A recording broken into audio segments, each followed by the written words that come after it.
So what is the difference between a roguelite and a roguelike? And for that matter, what is a rogue anyway? Let's start at the beginning. Whoa, not that beginning. Way too far back. I mean the beginning of Rogue. Rogue was a game that came out in 1980. Yeah, you heard me right. I said 1980. So talk about a classic. The game was a dungeon crawler, and because it was in 1980, was mostly text-based, while featuring a top-down oriented visuals in which you explored dungeons in search of the amulet of Yendor. One of the most recognizable aspects of the game was permadeath.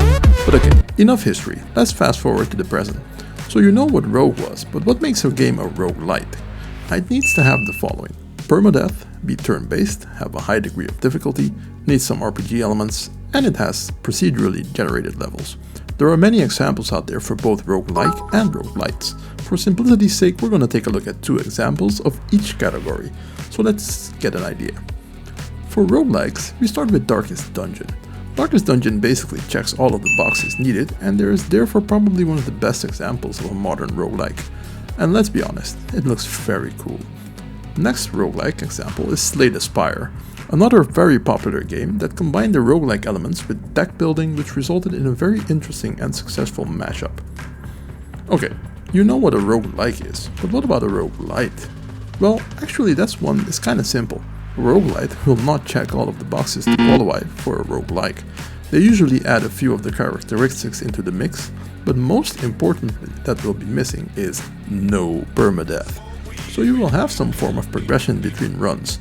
2 examples of awesome roguelites are Dead Cells. This might be the most famous roguelite by far. You get slightly stronger run after run, and it has branched out to include a lot of content from various franchises.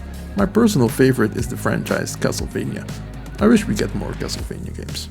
But yeah, that's for another video, I guess. The second is a fairly new entry into the roguelite universe that I really enjoyed recently. It's Oblivion Override. Just had to include it.